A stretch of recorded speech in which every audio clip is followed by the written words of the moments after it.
It's just kind of who I am. I want to pour into my team as much as possible, and I'm pretty in tune with my body. I can read a room pretty well, and so when I see we're lacking a little bit, you got to step up. But if we're good, you're just there to encourage and give people confidence. Everyone thought they understood Sophie Cunningham's motivation for joining the Indiana Fever. Protect Caitlin Clark. Take on the role of enforcer. Keep the novice safe. Cunningham's latest remarks, however, run counter to our earlier assumptions regarding their cooperation. This agreement wasn't struck at random. This took 6 years to make. Moreover, nobody could have foreseen the intensity of Cunningham's desire to defend Clark. A move by the Fever in May of 2026 rocked the league. Sophie Cunningham was traded to them from the Phoenix Mercury. In addition, the message was quite clear. Clark needed a bodyguard because Cunningham was about to become the most talked-about enforcer in women's basketball. On paper, the move made perfect sense. For Clark, the first season had been awful. She was knocked to the ground by Kennedy Carter's shoulder check. Brianna Stewart was crushed by the blind screen during a crucial possession. Ari McDonald's dangerous closeout on a three-pointer left Clark sprawled out on the court. Diamond DeShields ran her over during a brief gap as though she had never been there. As the hits persisted, the officials continued to ignore them. With 46 fouls in just a first month, Clark had the third highest total in the league. Coach Stephanie White would submit video records to the WNBA offices every week begging them to do something. Nothing was changed. The league wanted someone who wouldn't just complain about the treatment. There was a need for someone who would act. Sophie Cunningham enters, but nobody knew this at the time. This was not only a strategic acquisition. Cunningham had been getting ready for this moment for over a year. She didn't just accept the part, she fought for it, and when you think about her past, you can understand why the Fever wanted her so much. Even though her parents, who were also her teachers, gave her the black taekwondo belt as a joke, she wore it with pride when she was 6 years old. The high school football kicker went 2 for 4 on field goals after the team starter tore his ACL. Her kindergarten parents were upset about her excessive harshness and hostility on the soccer pitch. She was not a basketball player, she was meant to be a fighter. Over her 6 years in Phoenix, she rose from a second-round draft selection to a reliable starter with double-digit averages. She knew what it took to succeed in this league. Now, she was applying everything of her knowledge to protect the most watched player in WNBA history. But Cunningham's journey to that point reveals everything about her mentality. She went on to become Missouri's all-time leading scorer. 129 career begins with an average of 17 points, 5 assists, 4 rebounds, and 3 assists per game. She led the Tigers to 4 consecutive NCAA tournament appearances. During her final year, she averaged 17 points, 200 rebounds, 83 points, and 150 free throws, making her the only player in the nation to do so. 3 times, she was selected for the All-SEC squad. AP All-America honorable mention twice. The hero from home dominated the convention. She had to deal with the stereotype that she was violent, petty, and dirty despite her achievements. Fans in South Carolina made fun of her. Others questioned her fire. She didn't change. She was able to enter the WNBA by staying true to herself. After being chosen 13th overall in 2019 as Phoenix's first pick in the second round, Cunningham had to battle for every minute of playing time. She was not cast as the main character. Over the years, she's shown that she deserved it. In her first season, she came dangerously close to failing. Due to experienced injuries, Cunningham was abruptly placed in a position for which she wasn't sure she was ready when the Mercury selected 3 rookies that year. Coach Sandy Brondello praised her for giving every possession her all, racing the channels, blocking out, and moving her feet on defense.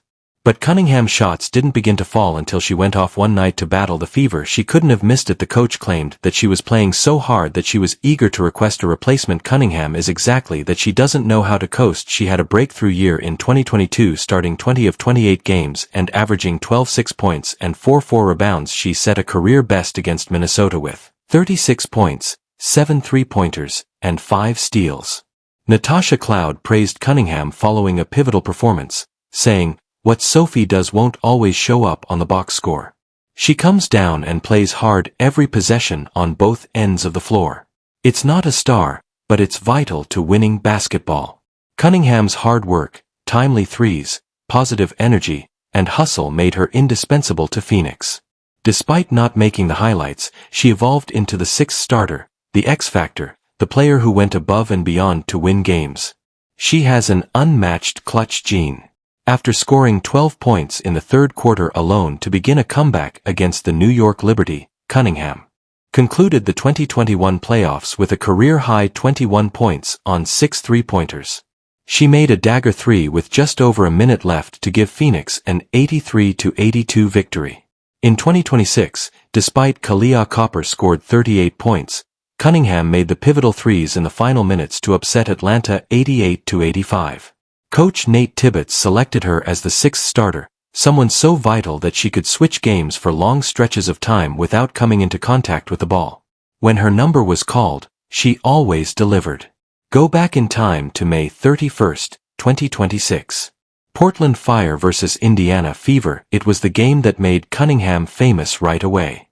Something inside Cunningham shattered when JCS Sheldon jabbed Clark in the eye during a furious altercation. Next, Cunningham went into full enforcer mode, jawing at the Suns bench, going between players, getting in their faces, and making it very clear that anyone who harmed her star would pay consequences. This was the most viral moment of the WNBA season. The internet went crazy, the seats were empty, and tensions broke out. Her TikTok following grew from 300,000 to 1 million in a matter of days. Her tees sold out across the country in a matter of hours. Sports networks frequently aired the video. People were no longer just watching Clark, they were watching her protect her. The enforcer role was becoming standard practice. Everyone was eager to talk about Cunningham's tale.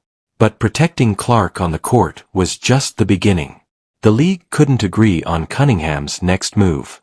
She went after the commissioner by herself. Kathy Engelbert, the face of the WNBA, is accused of telling players during meetings that Caitlin Clark ought to be grateful for the platform the league gave her. As if Clark owed the WNBA something for allowing her to play. Cunningham would not allow it. On Instagram, she called Engelbert the most gullible leader in professional sports. She didn't think twice. She went on, people only know Kathy because of C.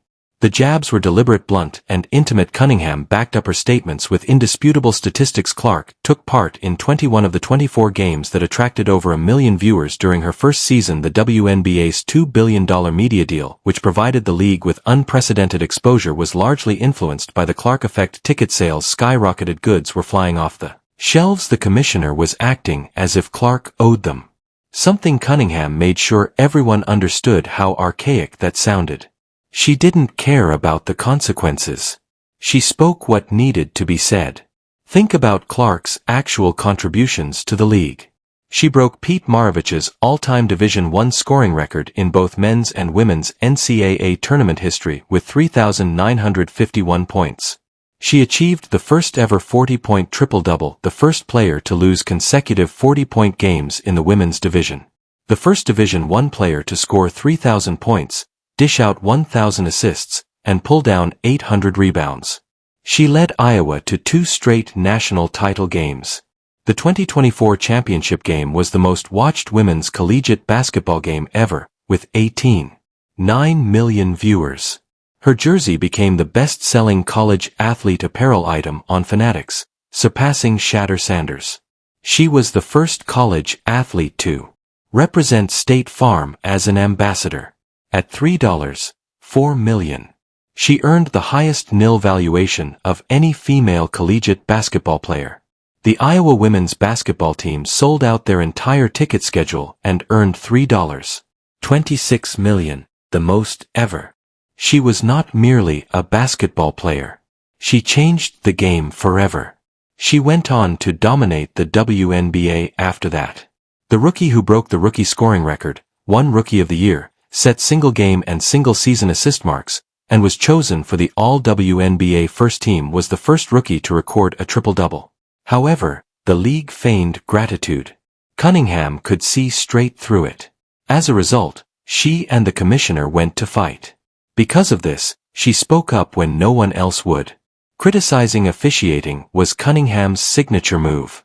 In interviews and on social media, Clark was the most outspoken critic of the referees during her rookie season. She frequently publicly chastised officials for not protecting Clark from excessively combative play. The controversial no calls kept increasing week after week. Hard fouls were not penalized. Even when it threatened her own career, Cunningham persisted in speaking up, and risky productions were written off as commonplace. She accumulated technical fouls after arguing with the referees. She didn't care. As former NBA enforcer Wnba had predicted months earlier, the Fever desperately needed someone similar to Cunningham. Instead of just playing with Clark, someone who would deliberately shield her from the chaos that surrounded her at every game. Cunningham fully embraced that stance. Be damned about the repercussions. She assumed the voice that Clark couldn't. Regarding what the veteran could say, the newbie had to bite her tongue. However, their relationship involved more than just conflicts and disagreements. At the most unexpected moments, Clark and Cunningham developed a genuine connection. For example, when Cunningham spelt for as fur while playing golf, Clark made fun of her on Instagram. Cunningham responded with a grin and described herself as just two friends making jokes. No defensive attitude, no ego. They joked and cursed together during the Wnba Pro Am tournament, acting as though they had been friends for years, instead of just a few months. Outside of the basketball floor, they were captured on camera having a good time together. The enforcer persona and the camaraderie were real. They weren't just teammates posing for pictures. They truly liked each other. They were together for a while. They texted one another. They created something authentic. As a result, the protection became much more authentic. Cunningham wasn't defending Clark because management had told her to. She was defending her friend. Cunningham wasn't just supporting Clark, he wasn't scared to challenge authority. She publicly questioned the WNBA's choice of expansion sites, citing Cleveland, Detroit, and Philadelphia as questionable options. In a powerful response, Cleveland's social media team posted a video of Clark praising their hometown, effectively calling Cunningham a hypocrite. But Cunningham would not concede. She had already shown that she wasn't afraid to go after the commissioner. Why would a social media team frighten her? Her bravery, which became a key component of her brand, won her admirers over. She voiced the opinions of other players who were reluctant to speak up. She became the athlete who didn't care about the approval of the league office. It was crucial to her to be honest. And people in a league that often felt overly political and controlled were moved by that sincerity. The plot takes a very unexpected turn at this point, and fans who wanted unbiased viewpoints on what was truly happening in the WNBA had to listen to her podcast, Show Me Something. Before Caitlin Clark had worn a Fever shirt and the move was even a rumor in league circles, Cunningham was already a tremendous fan of her. In 2026, Cunningham said on camera that she hoped to play with Clark in the future while still wearing a Phoenix Mercury uniform. For real, she emphasized during an interview. I'm a huge fan, and I never say that about anyone. After the successful purchase, her agent told her to give up this ill-thought-out publicity ploy. A seasoned athlete who was watching a collegiate star dominate the game expressed genuine gratitude in this way. Cunningham watched Clark play at Iowa. She checked her handles, court vision, and range. Something unusual caught her attention. Cunningham wanted the enforcer position that everyone talks about before anyone knew it existed. She pursued it. She made it come to life. In actuality, Cunningham had been rooting for the transaction, which seemed to be Indiana's front office's pure basketball approach. She did more than just act as a bodyguard. She made a direct request. Think about that for a second. A 6-year Phoenix veteran recently consented to a contract extension through 2026 because she loved the organization and Matt Ishbia's vision for it. Someone who thought upon Phoenix as a second home. Still, she jumped at the chance to play with Clark. That is not the norm. Players typically don't force themselves to leave teams they love in order to protect a youngster. However, this was unrelated to the work, but Cunningham was. The player was involved. She believed in Caitlin Clark before the world caught up, the $2 billion agreement, the sold-out arenas, and everything else. Cunningham saw the celebrity coming, so he wanted to be involved. That's the real story that nobody is talking about. Cunningham was Diana Taurasi's backup for most of her Phoenix tenure. She learned how to do it from one of the greatest individuals in history. DT taught her how to stay ready, how to endure highs and lows, and how to deal with the mental games that come with fighting for long stretches of time. Cunningham ultimately found herself in the starting lineup 2 or 3 years into her career, and she never took it for granted. She knew what it was like to wait and wonder if your number would ever be called. She maximized her shot as well. Thus, she could identify with Clark's predicament. The tension, the scrutiny, the physical play. Cunningham had dealt with storylines throughout her career. They are calling her nasty, violent, and petty. She was still herself, though. When she saw Clark being treated similarly, she likewise knew exactly what to do. Stand up. Take revenge. Protect yourself at all costs. Her time in Phoenix contains all the information you need to know about her journey. After 6 seasons in the Valley, she was the team's longest tenured player, with the exception of Brittany Griner and Diana Taurasi. She had seen the Mercury at its best and worst. Drama, ownership changes, coaching changes, and roster changes have all happened to her. The whole time, she stayed ready. She carried on with her task. She became the player that every rival wanted. The guard's versatility allowed him to play multiple roles.